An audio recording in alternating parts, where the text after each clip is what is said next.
le duc de Savoie. En direct des Alpes.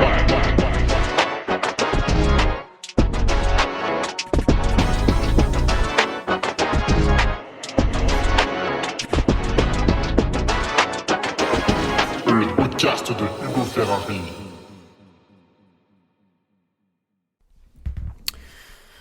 Allez, bonjour à tous, bienvenue dans ce nouveau podcast, on en est à 310. Et aujourd'hui, une question de Fabrice que j'ai un petit peu remasterisé et nous obtenons ce titre ô combien délicieux, très court et qui du coup se lit vraiment facilement. Gérer une opération bénigne, le duc est aussi chirurgien, il est l'alpha et l'oméga. Voilà, petit rappel pour dire que je possède 25 diplômes différents, donc nous n'allons pas nous gêner pour parler de ce sujet. Voilà, je vais vous expliquer comment réaliser une opération à cœur ouvert. Bien sûr, un seul podcast de moins d'1 heure suffira, c'est très facile. Alors, dans un premier temps, remercions les nouveaux patriotes, qui eux accèdent au Patreon et à un contenu beaucoup plus intelligent que celui que vous allez écouter maintenant. Avec Alexis Turlin, Romain Duet, Mathieu Le Guénou, Mathieu Launay, Hippolyte Pouzet, qui est donc la deuxième personne à s'appeler Hippolyte sur le Patreon. Je trouve que c'est... on a un taux de Hippolyte qui est très élevé. Émeric Vermersch, Clément Cadenet, Yann Spigolis et Rémi Da Silva. Et nous avons, bien sûr, des retours, puisque... leur duc leur manquait. Jean-Nicolas Massé, Thibault Lebras et Laurent Alix. Alors, Laurent Alix, c'est très important.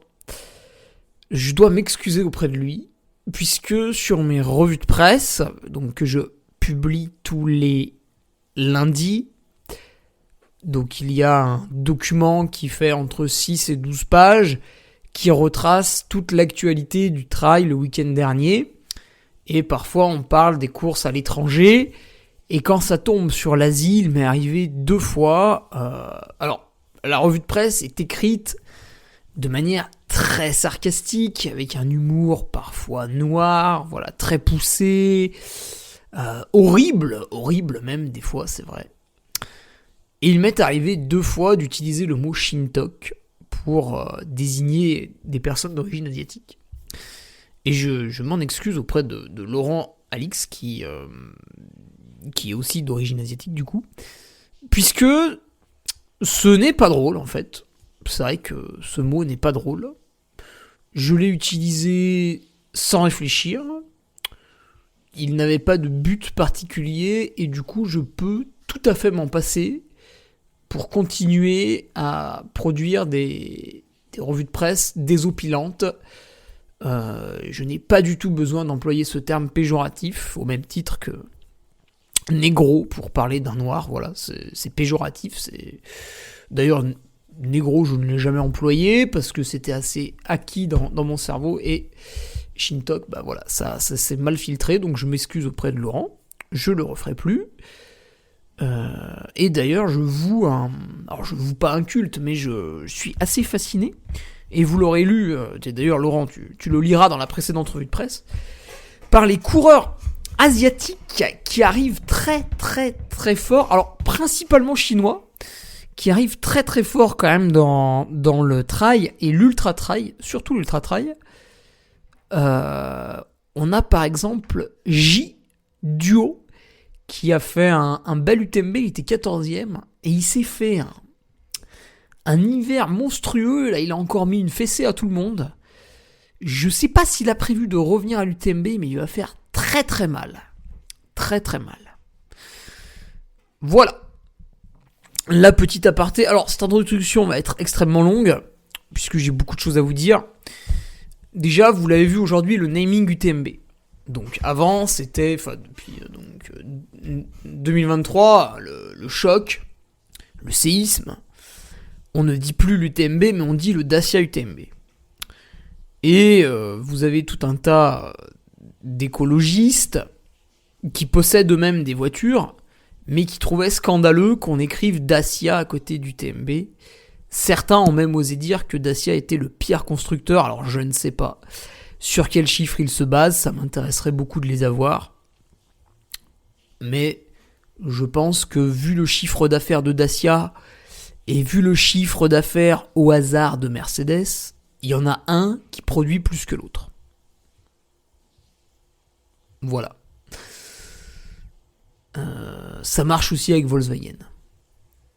Bref. L'organisation de l'UTMB, qui, je le répète encore une fois, est quand même constituée de gens qui sont très à l'écoute, parce que ils pourraient très bien dire, ceux qui râlent, on n'en a rien à cirer, et on les écrase, et on continue dans la dérive, etc., etc. Et ben, en même pas un an, le naming Dacia a disparu, et pour le remplacer, puisque Dacia fournissait quand même un sacré paquet de fric, on va dire, pour le remplacer, paf, le naming Oka, qui est du coup un peu mieux, parce que c'est une marque de chaussures, et puis surtout, les athlètes Oka pourront difficilement critiquer le naming Oka. Donc déjà, comme ça, il y en a, ils vont un peu se taire. Alors les athlètes Nike, par exemple, pourront toujours râler et venir empocher des sommes conséquentes via les primes distribuées par l'UTMB. Mais, vous voyez, il y a du progrès. Donc ça sert à rien de faire des appels au boycott. Donc ça, c'est pas mal. C'est une bonne news. Vous voyez, c'est une news qui fait plaisir. Tu te dis, ils ont su faire machine arrière. Ça, c'est... Les gens qui savent faire machine arrière pour pas forcément gagner plus, moi j'aime beaucoup. Bon, ça c'est classé. On passe à la deuxième news avec le naming. Et oui, le naming c'est très post-2022 le naming. Le naming Grand Canaria. Alors vous allez me dire, putain, mais qu'est-ce que c'est le naming Grand Canaria ? Alors, Grand Canaria est une île qui constitue ce qu'on appelle les îles Canaries. Mais il y en a plusieurs. Il y en a 6, 7 ou 8, je sais plus. Donc tu vois. Voilà, t'as Tenerife, t'as La Palma, là où il y a la Transvulcania, tu as Gomorra, de là où vient, je sais plus quel athlète, Christopher Clemente. Voilà, t'en as quelques-unes. Et il y en a une qui s'appelle Grand Canaria. Sur Grand Canaria est organisée la Trans Grand Canaria. La Trans Grand Canaria n'a jamais voulu rejoindre le circuit UTMB World Series. C'est d'ailleurs leur droit. Et malgré le fait qu'elle n'ait pas rejoint ce circuit, elle a toujours été prisée, que ce soit par les coureurs élites, ceux que vous aimez bien mettre sur un piédestal pour vous rappeler à quel point vous ne l'êtes pas. Ça encore, c'est vous qui le faites. Aucun élite ne se proclame élite. C'est bien le peuple qui les met sur un piédestal pour se rappeler à lui-même sa propre condition, ce qui est un peu du masochisme. Mais soit, puisque vous le faites, c'est que c'est sans doute ce qu'il faut faire, je ne sais pas. Eh bien, la Trans Gran Canaria a rejoint le circuit des World Trail Majors, qui sont en fait tous ceux qui sont frustrés de ne pas appartenir à un circuit, voilà, parce que l'UTMB World Series se développe, l'UTMB World Series fait parler de lui, quasiment toutes les courses de l'UTMB World Series, du moins en Europe, se déroulent à guichet fermé, et donc à côté, les autres ont un petit peu l'impression d'être restés sur le quai quand le train a démarré, et ils se sont dit, attends, on n'est pas plus con qu'un autre, on va créer nous aussi notre circuit, puis on va les concurrencer. Bon. Voilà, c'est quand même de l'ego, vous m'enlèverez pas ça de l'idée, de la tête. Et ils avaient appelé ça les World Trail Majors, donc j'avais fait un podcast pour montrer à quel point c'était ridicule, je vais pas me répéter, vous n'avez qu'à remonter un peu en arrière, après tout vous êtes grand, et en fait le World Trail Major a été créé, c'était quand ? Je sais plus, dans l'hiver là, et ça ne s'appelle déjà plus le World Trail Major en fait. Ça s'appelle le... Ah merde, j'ai pas noté. Le Grand Canaria. Alors attendez, je tape dans Google. Grand Canaria World Trail Majors. Ah. Alors, ça n'a pas été renommé. Donc forcément, le domaine du site web a été acheté. Donc maintenant, c'est foutu. Ça s'appelle World Trail Major. Mais effectivement, ça s'appelle Gran Canaria World Trail Majors dans le titre. Voilà. Et donc, c'est formidable. Vous avez l'office de tourisme de Gran Canaria qui chapeaute, parraine les World Trail Majors, et donc l'office de tourisme de Gran Canaria s'associe à une course aux États-Unis, les Black Canyon. L'office de tourisme de Gran Canaria s'associe au Mont Fuji qui aura lieu ce week-end, s'associe à la Hong Kong 100, s'associe au Mute. Alors ça c'est génial parce que le Mute c'est une archive, c'est Madère, les îles de Madère, qui sont pas espagnoles mais portugaises et qui sont juste au-dessus des îles Canaries. Donc en termes de tourisme, il y a une certaine concurrence, mais du coup Gran Canaria est associé un petit peu à tout ce bordel. La Swiss Canyon, le Québec Megatrail, voilà, le Québec Megatrail et Gran Canaria, c'est fabuleux.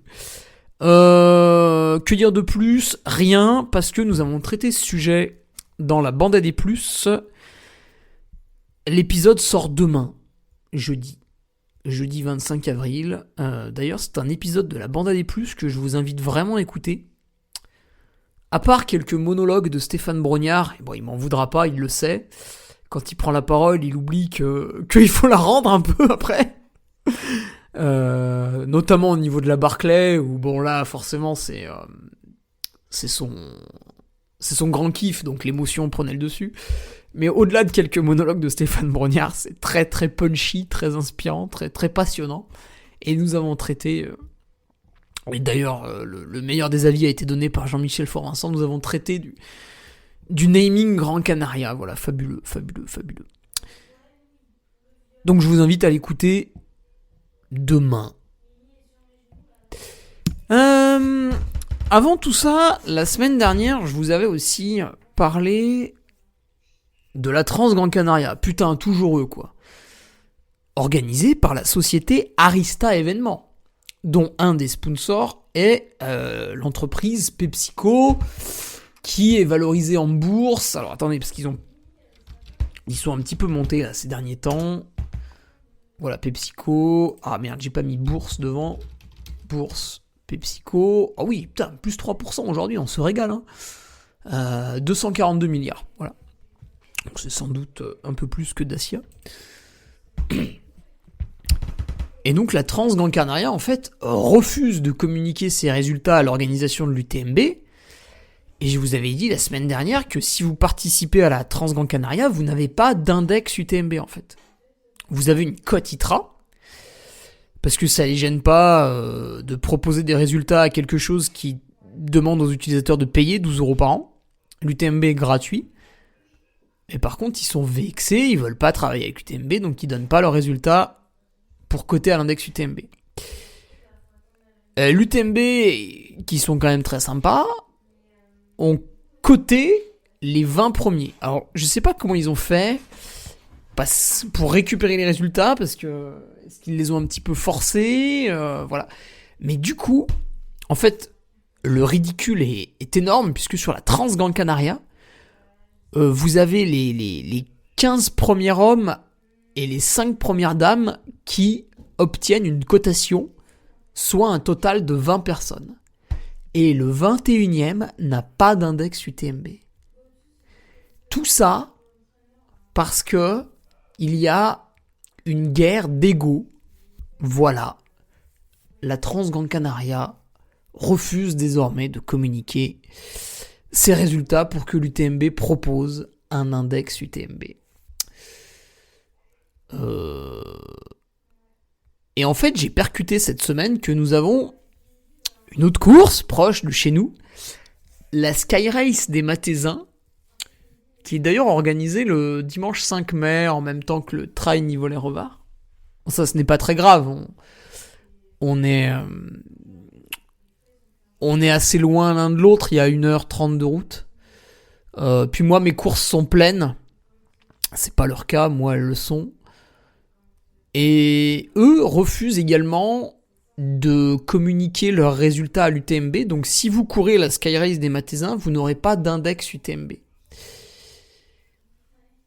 Donc c'est une décision du directeur de course, Olivier Couder, qui juge que l'UTMB est méchant, pas gentil.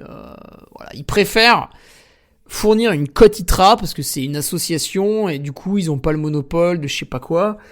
Bah, grand bien t'en face, Olivier, mais pour accéder au cote ITRA des coureurs, moi je suis obligé de payer 12 € par an, tu vois, alors que sur l'UTMB c'est gratuit. Ça on le précise pas assez quand même.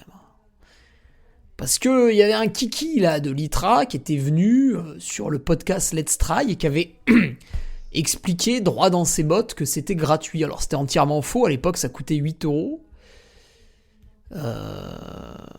Voilà, discours un petit peu mensonger. Et puis la Sky Race des Mathésins, voilà, nous explique que l'UTMB c'est pas bien, c'est mal.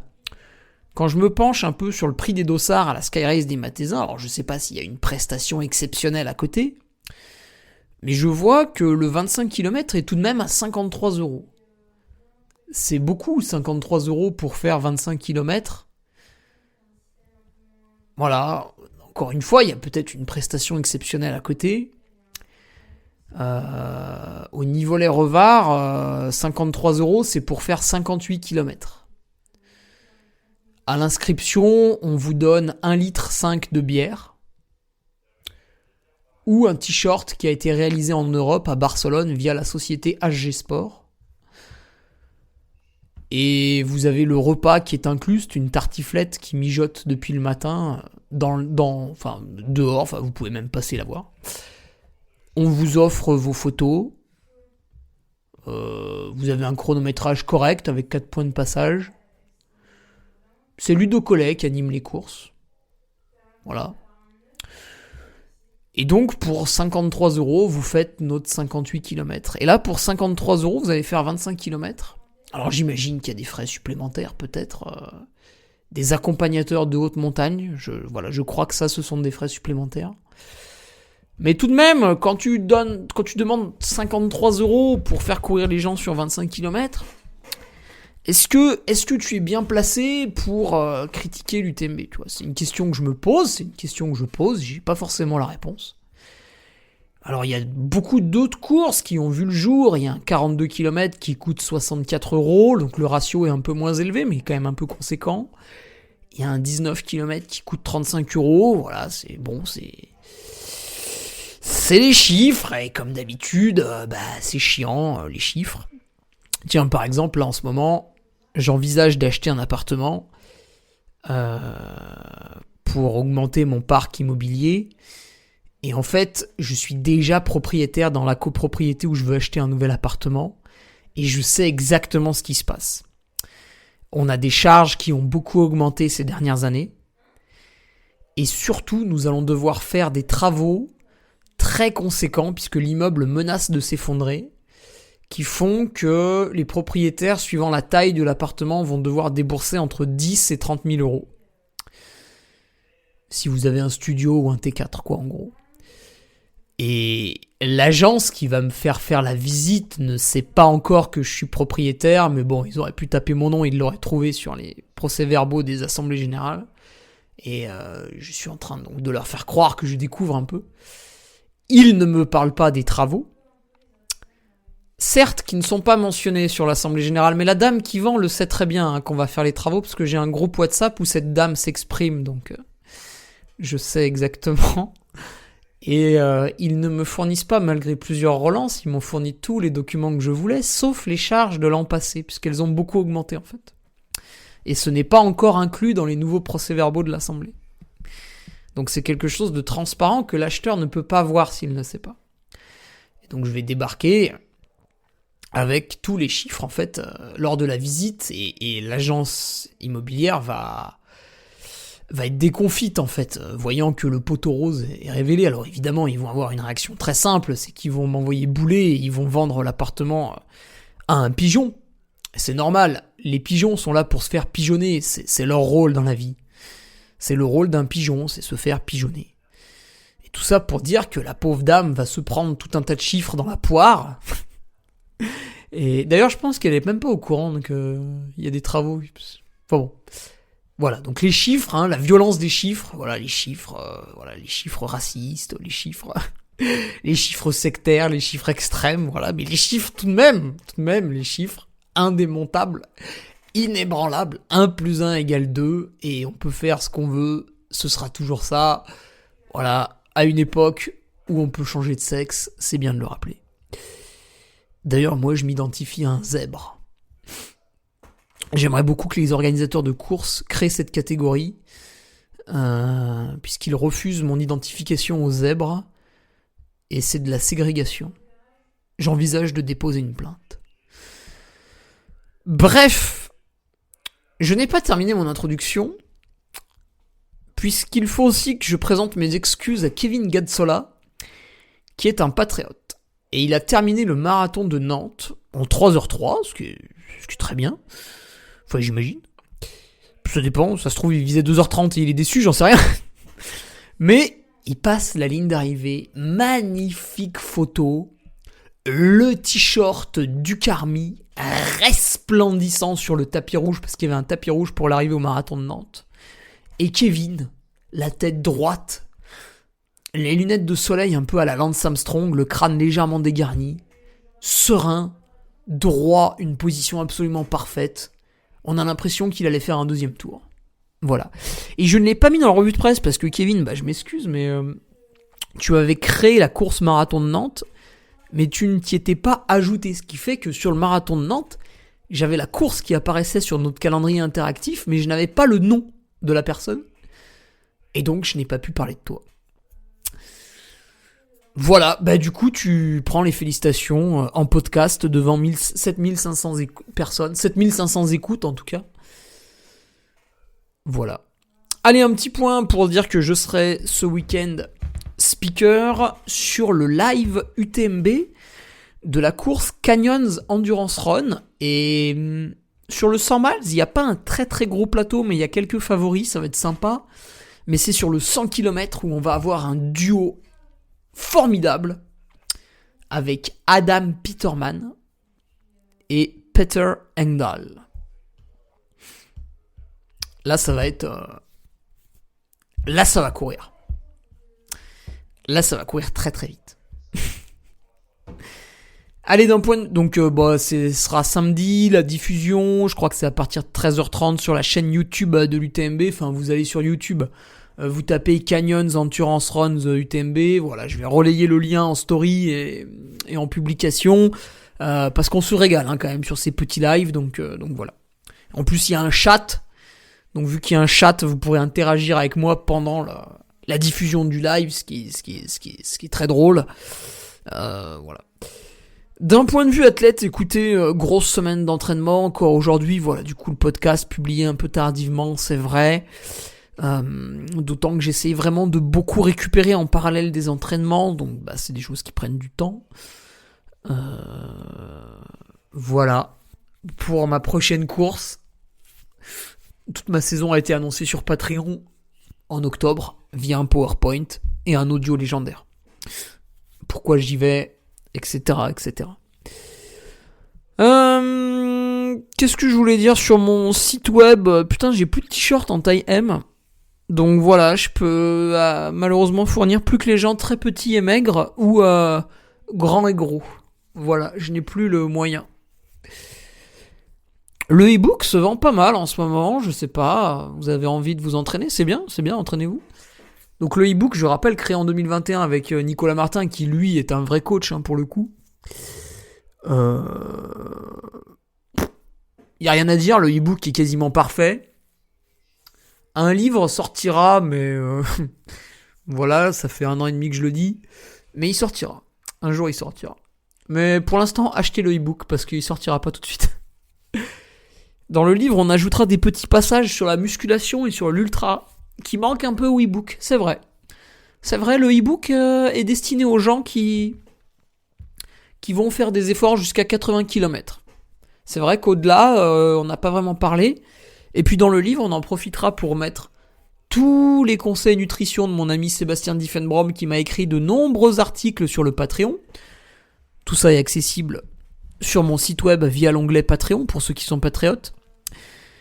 Et on ajoutera une petite partie foire aux questions aussi où on a répondu aux questions les plus intelligentes des gens. Voilà. Ah si, j'ai encore 2 actus. le tirage au sort. Donc vendredi dernier, toujours sur mon Patreon, c'est là que tout se passe. Si vous voulez être en avance sur tout le monde sur le trail, il faut être sur mon Patreon. Nous vous dévoilions les avancées d'une marque de running qui va produire des chaussures en France à grande échelle. Ceci est une révolution. Et pour remercier la personne employée par la marque qui a donné de son temps pour réaliser le podcast, il voulait pas de rémunération parce qu'il m'a dit je fais ça sur mon temps de travail, c'est un budget com, donc je ne veux pas de rémunération. Je lui dis ouais, mais moi c'est pour mon Patreon, c'est un blog payant et du coup je veux absolument te rémunérer. Et il me dit je veux pas de rémunération. Je dis tu fais chier. Du coup j'ai décidé d'acheter une paire de chaussures, la seule qui est produite en France pour l'instant. Mais encore une fois, le but, c'est que l'intégralité de la gamme le soit dans les prochaines années. Amis patriotes, allez écouter cette interview. Et donc, j'ai réalisé un tirage au sort parmi les patriotes qui voulaient cette paire de chaussures. Le tirage au sort a donné vainqueur Gabriel Carvalho. Gabriel, j'ai oublié de le faire. Je vais t'envoyer un petit mail, tu me donneras tes coordonnées, je vais commander la paire de chaussures et je vais te la faire livrer à la maison. Voilà, un petit cadeau de 150 € quand même. Voilà. 140 plus les frais de port. Allez, dernière actu, après on passe au podcast. Vous voyez, j'ai pas fait une introduction trop longue. Avec le club de trail. Alors, j'en ai jamais parlé, mais il y a quelque chose qui se passe sur Nolio avec la clinique du coureur. Alors, je ne sais pas si vous êtes au courant, chers auditeurs, mais... Alors, attendez. La clinique du coureur, en fait, au-delà... Alors, je les vanne souvent sur les chaussures carbone. Vraiment, là, je les vanne comme un salopard, mais sinon, la clinique du coureur, c'est génial. Je vous invite toutes et tous à faire un tour sur leur site web. Si vous pensez que c'est intéressant, vous pouvez commander leur livre. Il est vraiment bien. Voilà. Les vidéos de Blaise Dubois. Enfin, voilà. C'est vraiment pas mal pour la prévention des blessures. C'est très intéressant. La clinique du coureur. Et en fait, ces gens-là se sont mis à faire du coaching. Alors, évidemment, c'est avec des vrais coachs. Ils se sont pas dit, tiens... je suis kiné, je sais guérir les gens d'une périostite, je vais les entraîner pour l'UTMB. Non, pas du tout. Mais la clinique du coureur s'est associée à des coachs. Et en fait, vous avez des coachs qui ont une sorte de certification ou badge la clinique du coureur. Ce qui fait que quand vous tombez sur la clinique du coureur parce que vous voulez parler de prévention, des blessures, ça vous intéresse. Et puis d'un coup, vous voyez qu'il y a des coachs qui sont affiliés à la clinique du coureur. Vous vous dites, c'est chouette, ce coach parle la même langue que moi. Il parle prévention, il parle ceci, il parle cela. Par exemple, la compagne de Nicolas Martin, Jennifer Lemoine, 5e des derniers championnats de France à Buis-les-Baronnies. Donc malheureusement, la 4e est remplaçante et puis Jennifer, elle est rien du tout dans l'équipe de France. Donc c'est dommage, à une place près. Sachant qu'il y avait 1 minute 30 de différence entre les deux. Bon, bref. Jennifer Lemoine, 5e des championnats de France à Buis-les-Baronnies, est une coach. C'est une coach. Vous pouvez la solliciter pour des prestations de coaching. Et elle est coach de la clinique du coureur, en fait. Donc elle a le petit badge de la clinique du coureur. Enfin, voilà, je dis ça, c'est pas forcément un badge, je sais pas. Et vous avez une autre personne que j'ai rencontrée l'an dernier, Antoine Lenné. Alors, vous le connaissez pas trop, Antoine Lenné, mais c'est un coach estampillé la clinique du coureur, qui est un excellent coureur lui aussi, puisqu'il a terminé 19e des Templiers en 7h40 l'an passé, donc une très bonne place. Il m'a doublé au niveau de la Roque Sainte-Marguerite, il a fait un négatif split de gala. Et Antoine Lenné m'a proposé en fait d'intégrer ce qu'ils appellent le club de trail. Alors, c'est là qu'on en vient au club de trail. Le club de trail, qu'est-ce que c'est ? C'est un club à l'année où toutes les 8 semaines, vous allez avoir des thématiques différentes. Donc, vous vous inscrivez au club de trail, il y a un prix d'entrée. Et en fait, quand vous intégrez ce club de trail, un coach donc là c'est Antoine Lenné, va vous fournir un plan d'entraînement pour une thématique. Donc là, le lundi 6 mai, vous allez pouvoir démarrer 8 semaines d'entraînement autour de la thématique du dénivelé. Ce qui est très intéressant au mois de mai-juin pour préparer les ultras de juillet-août. C'est très cohérent. Donc la clinique du coureur met ça en place. Et du lundi 6 mai au dimanche 30 juin, Antoine Lenné vous proposera un programme via Nolio pour progresser dans le dénivelé. Donc c'est évidemment un programme commun, mais voilà, vous allez être une petite poignée à le suivre. Ça permet à ceux qui n'ont pas de coach de mettre un pied dans le monde du coaching. Parce que du coup, vous payez moins cher qu'un coach, évidemment. Un coach aujourd'hui, c'est 85 € par mois. Et là, on est sur un minimum. Sauf s'il bosse au black, bien sûr. On peut ne pas déclarer ses revenus auprès de l'État français. Donc un coach, c'est 85 € par mois minimum. Et là, le coaching, je sais plus s'il est à 60 ou 80 € les 8. Je sais plus, j'ai même pas regardé les tarifs. Il va me taper sur les doigts. Bref. Et en fait, le coach Antoine Lenné vous propose ça sur 8 semaines. Et les coachs sont rarement connus en fait. Hormis les très grands coachs, les autres sont inconnus. Mais il y a plein de coachs qui existent. Et donc ça rameute peu de monde, le fait qu'Antoine Lenné propose un programme. C'est un très bon programme. Et du coup, à chaque fois, le coach est accompagné d'un athlète. Et l'athlète, en fait, va rameuter du monde via sa communauté, via sa notoriété. Et cette fois-ci, l'athlète, vous le voyez venir, c'est moi. D'autant plus, alors c'est doublement intéressant, en fait, Antoine m'a choisi, déjà parce qu'on se connaît un petit peu, et aussi parce que là, on va faire 8 semaines de dénivelé. Et en fait, moi, je prépare le Lavaredo et l'UTMB. Alors, le Lavaredo, c'est le 28 juin, donc en fait, je vais suivre le programme en mai pour préparer le dénivelé. Et après, en juin, moi, je me reposerai un peu plus que les membres du club, mais voilà, je resterai là pour répondre un peu aux questions et tout sur les sensations, en fait, qu'ils ont après les séances. Parce que Antoine, c'est le coach, et moi, si tu veux, je suis un peu le cobaye, tu vois. C'est comme quand mon coach à moi, Patrick Bringer, m'envoie des entraînements, après, je lui fais des retours, et c'est vrai qu'au fur et à mesure des années, on a vachement affiné la technique. Bref. Donc voilà, le coach Antoine Lenné, l'athlète Hugo Ferrari, vous allez avoir le club de trail du lundi 6 mai au dimanche 30 juin. Voilà, je pense que c'est très sympa. Ça s'adresse plutôt aux gens qui débutent ou qui ont 1 ou 2 années de trail derrière eux.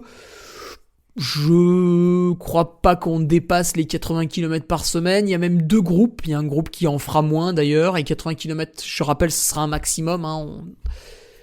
Donc voilà, c'est pas mal foutu. Je vous représenterai ça peut-être plus tôt la semaine prochaine. Mais je vais quand même commencer à mettre le lien dans la description pour celles et ceux qui veulent déjà s'inscrire ou voir à quoi ça ressemble. Et puis n'hésitez pas à me poser des questions. Je trouve que c'est une très bonne initiative puisque vous avez des plans d'entraînement gratuits sur internet ou dans les magazines. Et vous avez le coaching individuel. Et c'est vrai qu'entre les deux, il n'y avait rien. Et quelque part là, ça comble un vide. Donc je trouve que c'est une manière de faire du commerce qui n'est pas déconnante. Voilà. Et moi j'aime bien utiliser l'argent. J'en ai pas peur, ça n'est pas un tabou. Mais j'aime bien l'utiliser de manière intelligente. Ok ? Et voilà, 33 minutes d'introduction. C'est plus. Une fois j'avais fait 35, donc c'est pas l'introduction la plus longue. On passe au podcast avec la question de Fabrice. Alors, Fabrice, le problème qu'il a, c'est qu'il doit se faire opérer.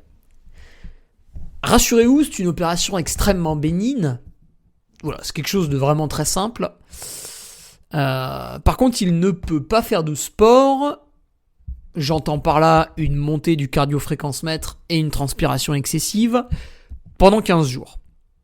Voilà, c'est comme ça. Et au bout de 15 jours, il a le droit de reprendre une activité sportive, mais évidemment, dans un premier temps, il faut être calme. Et en fait, la question de Fabrice, c'était de savoir comment gérer ça, parce que l'opération, elle tombe à un moment donné. Le chirurgien, il est pas là en train d'attendre que t'aies fini ta saison ou je sais pas quoi.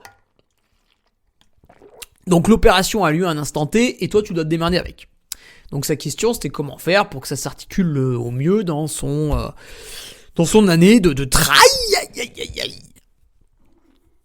Eh ben, tu vois Fabien, je vais faire déjà un parallèle avec mon opération du pied que je n'ai pas faite.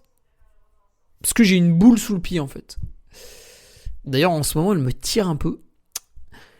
C'est une fibre de collagène qui a mal poussé à cause de la maladie de lait de rose que j'ai. Et du coup ça a fait une boule. Voilà, donc c'est une maladie à la con.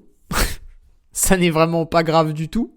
Simplement, il va m'arriver peut-être plusieurs fois dans ma vie ou pas, qu'une fibre de collagène pousse mal au niveau des mains, au niveau des pieds, et qu'une boule apparaisse. Alors attendez, le chat bouge. Voilà. Et en fait, le chirurgien me proposait une opération, donc il ouvre le pied, tac, il coupe la fibre de collagène, il referme. Le problème, c'est qu'il y avait 1 mois de cicatrisation, parce que la plante du pied, c'est chiant, et après, il fallait encore malaxer la cicatrice pendant je sais pas combien de temps pour pas que ça soit raide.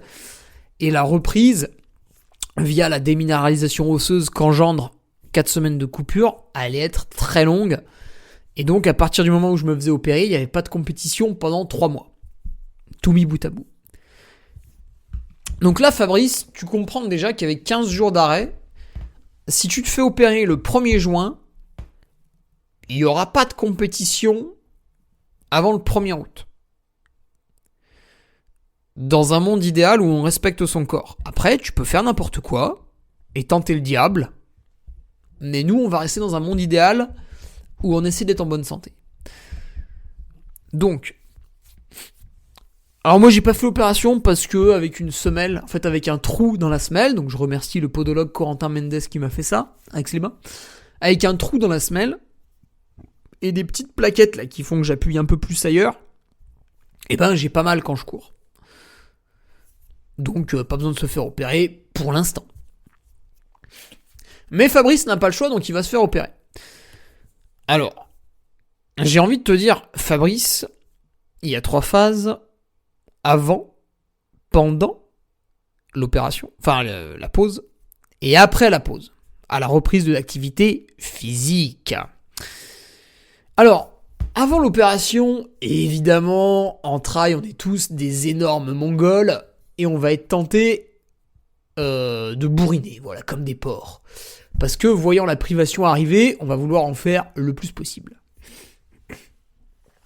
Ça part d'un bon sentiment, mais il faut quand même faire attention à peut-être pas être trop fatigué avant l'opération, parce que quand vous faites une opération, vous signez toujours une feuille comme quoi, voilà, vous êtes conscient des risques, je sais pas quoi. En fait, vous êtes complètement inconscient, mais bon, vous signez quand même, parce qu'il faut vous faire opérer. Et par exemple, Greg Kurmer, là, il s'est fait opérer suite à un accident. Donc déjà, pas de bol de se faire accidenter. Et il a chopé une merde à l'hôpital. C'est rare, mais ça arrive. Et du coup, la convalescence est à rallonge, quoi. L'horreur. Donc voilà, peut-être, tu vois, Fabrice, ne pas céder à la tentation de bourriner avant l'opération. Après, tu peux quand même placer une petite compétition, voilà, le week-end d'avant. Si tu te fais opérer le mercredi, tu peux courir le week-end d'avant. Et tu places une compétition, on va dire entre guillemets, raisonnable. Va pas faire un 100 miles avec 2 nuits dehors. Voilà, tu fais un truc tranquille à la journée, un 40 bornes. Voilà, ça, c'est pas mal ça, parce que tu vas pas avoir une dette de sommeil. Tu seras fatigué, bien sûr, mais ce sera pas extrême. Voilà. Moi, je dirais, ou un défi. Voilà, tu peux t'amuser à faire la plus longue distance en 3 heures, voilà, des conneries comme ça. Donc ça, c'est la phase avant l'opération. Peut-être, voilà, pas trop, évidemment, en profiter, avant la privation, mais rester mesuré. Après, on a la phase pendant l'opération. Bon, là, c'est clair et net, t'es baisé. Le chirurgien te dit 15 jours sans sport, c'est 15 jours sans sport. Parce que si ça cicatrise mal et tout, tu vas être emmerdé. Il vaut mieux faire les 15 jours sans sport et t'es peinard. Et en fait, ces 15 jours sans sport vont finalement être une bénédiction si tu les prends correctement. Parce que finalement, tu vas placer ta coupure de l'année ici et t'auras pas à en refaire après. Parce que c'est un moment où tu vas te régénérer. En fait, c'est très simple à comprendre. Admettons, Fabrice, que tu dédies 8 heures de sport par semaine. T'as un emploi du temps, parce que t'as une famille, parce que t'as un travail à temps plein, parce que tu as peut-être aussi des autres hobbies que la course à pied. Donc tu as un emploi du temps bien ficelé et tu déduis 8 heures de ton temps par semaine au sport. Donc là, pendant 15 jours, tu as 8 heures par semaine à rien foutre. Au lieu de te dire « Ouais, gna gna gna, je peux pas faire de sport, ça me fait chier », ce qui est une mauvaise réaction qui ne va t'apporter aucun bénéfice, tu retournes la situation et tu te dis « Bah tiens, j'ai 8 heures cette semaine pour faire des trucs. Et la semaine prochaine, j'ai encore 8 heures pour faire des trucs. » Ah, ça c'est intéressant. Parce que du coup, tu vas pouvoir faire tout ce dont tu n'avais pas le temps avant. Par exemple, en 2 semaines, tu peux déjà acquérir de très bons résultats en travaillant ton apnée. Voilà, la respiration. C'est ce que j'ai fait à Tignes l'an passé. Donc je suis parti à Tignes pendant 3 semaines. Et en fait, là-bas, j'ai réellement vécu comme un professionnel du matin au soir. J'ai mangé aux bonnes heures. Les aliments étaient pris dans la quantité qu'il fallait, dans l'ordre qu'il fallait. Moi je fais pas la sieste, mais je lisais un livre au début de l'après-midi pour me relaxer. J'avais mes 2 entraînements par jour. J'avais les massages, les bains, etc. Enfin bon, j'ai vécu comme un professionnel. Je ne travaillais pas, hormis les podcasts journaliers et l'entretien du Patreon, ce qui représente 2 heures d'ordinateur, enfin 2 à 3 heures d'ordinateur par jour. Voilà.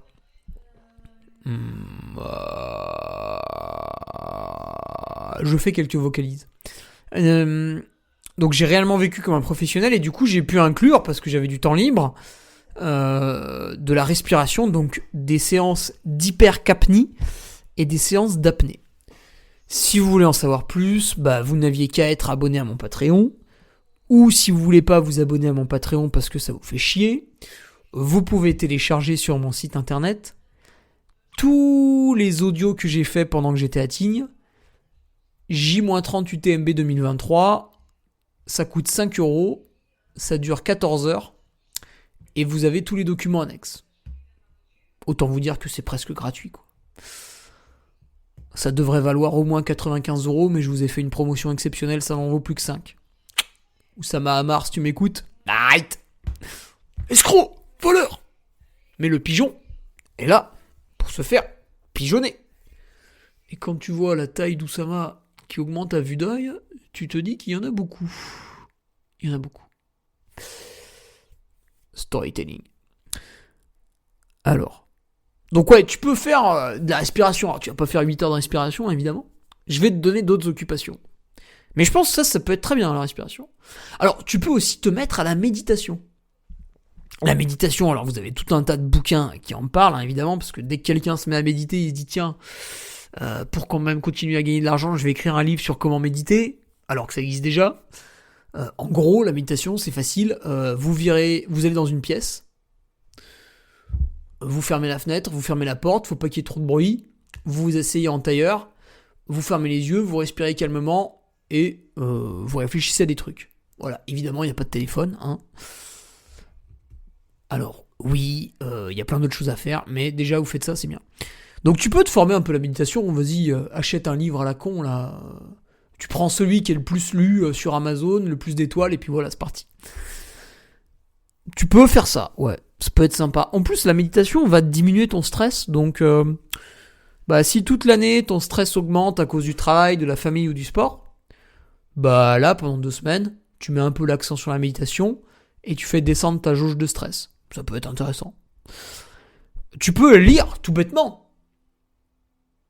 Le jeudi soir, tu faisais de la course à pied de 18h à 19h.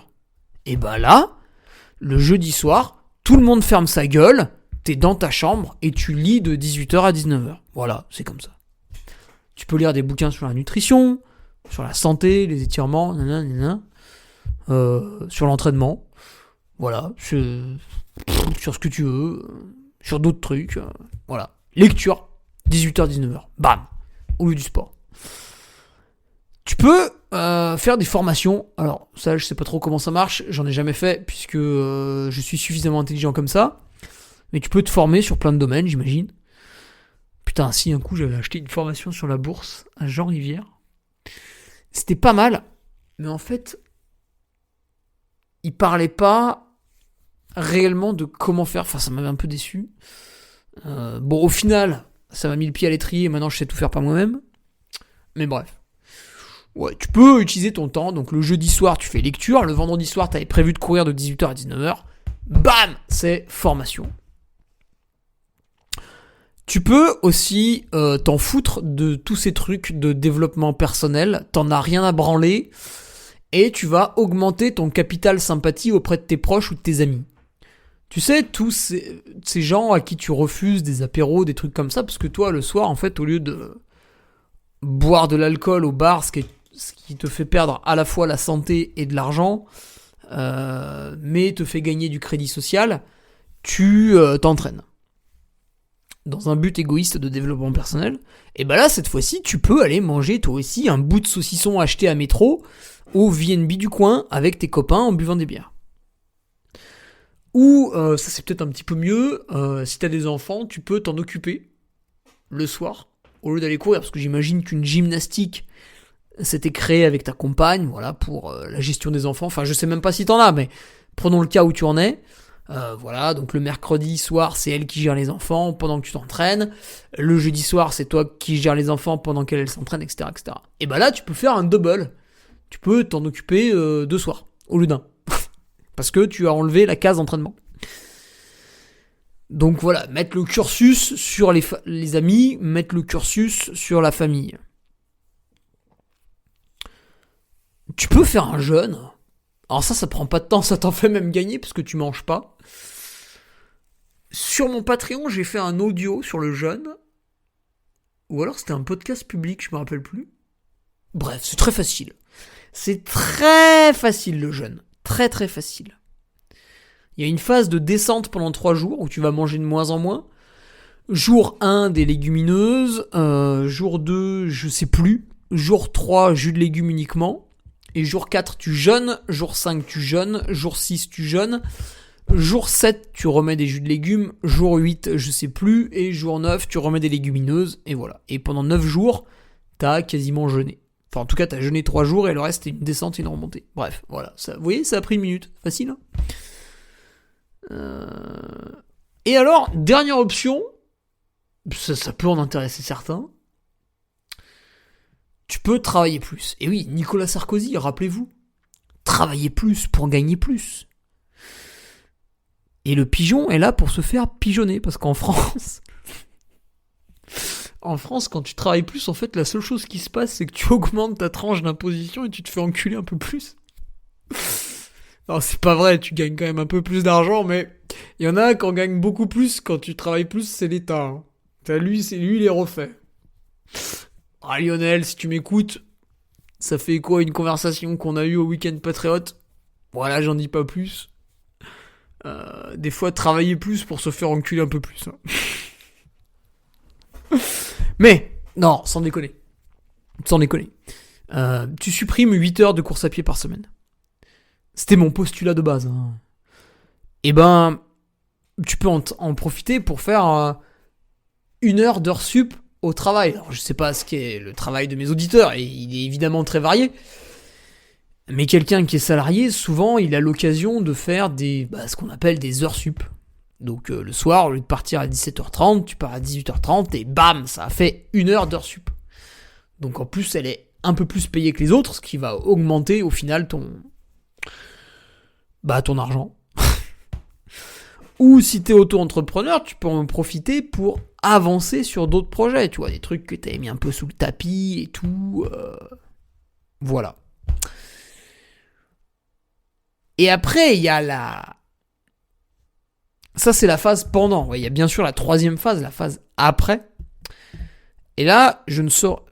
Enfin, en 2 semaines, ça aura pas vraiment le temps de se passer, mais le fait que ton système tendineux, ton système osseux n'ait pas été vraiment sollicité pendant 2 semaines par rapport à d'habitude, fait que tu vas devoir reprendre doucement.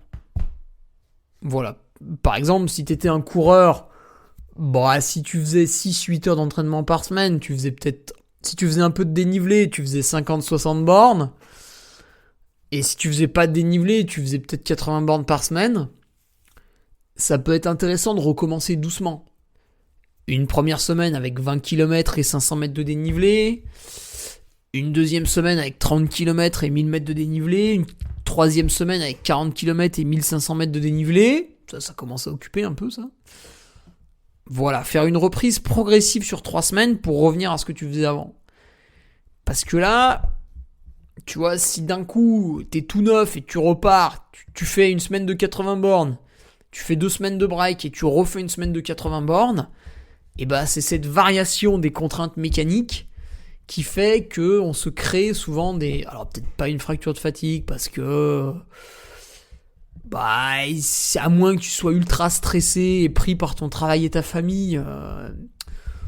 Il y a peu de chance. Mais c'est pas... Ça peut. Une fracture de fatigue, en général, faut quand même vraiment insister comme un petit porcelet. Mais cette rupture d'habitude peut quand même... Voilà. Si t'es un peu fragile... Attention. Dans tous les cas, la reprise progressive sur 3 semaines, même pour les tendons, typiquement, tu faisais 2000 mètres de dénivelé par semaine, t'en fais 0 pendant 2 semaines, tu recommences à faire 2000 mètres de dénivelé, peut-être le TFL, il va te dire nique ta mère. Peut-être. Donc voilà, reprise progressive, après cette coupure annuelle, entre guillemets. Et puis... Ah oui, très important, encore le lien avec l'emploi du temps. Quand tu étais habitué à courir 8 heures par semaine, donc on a vu pendant la phase de repos ce que tu pouvais faire. Et en fait, pendant la phase de reprise d'activité, la première semaine, tu vas faire 20 bornes, les 8 heures, elles seront pas remplies. Donc à côté, tu peux ajouter des sports annexes, tu peux ajouter 1 heure de musculation, tu peux ajouter 1 heure de natation... Tu peux ajouter 1 heure de vélo, tu peux ajouter, 2 fois 30 minutes de rameur dans la semaine, etc., etc. Ou continuer à faire des trucs de développement personnel, de la lecture, de la respiration, de la méditation, passer du temps en famille. Voilà, tu rééquilibres comme tu veux. Voilà, Fabrice, écoute, la consultation est terminée. Donc moi, je suis médecin conventionné de type 2 avec des honoraires libres, donc ça fera 60 €. Voilà, je te joins bien évidemment par réponse via ton mail un RIB sur lequel tu pourras me payer. Non, je déconne, tout ça est entièrement faux. Allez, on se retrouve la semaine prochaine pour une nouvelle question. Je l'ai déjà choisie parce que dès que je l'ai lue, elle m'a immédiatement filé la gaule. Et voilà, rendez-vous la semaine prochaine. Allez, salut. Tu viens d'écouter le podcast du Duc de Savoie. Si tu souhaites approfondir avec de pertinents articles d'éminents spécialistes, rejoins le Patreon. Tu feras ainsi partie en tant que fidèle patriote de la très prestigieuse Duke Army. Si l'humour est ton leitmotiv et que tu n'as peur de rien, viens sur l'Instagram. Si tu veux espionner le Duc, car tu es vil et sournois, son Strava est également à ta disposition. Enfin, si tu es vieux, presque sénile et ou débute dans les réseaux sociaux, contente-toi de suivre sa divine page Facebook, les liens sont dans la description. Que Dieu te garde et à la semaine prochaine.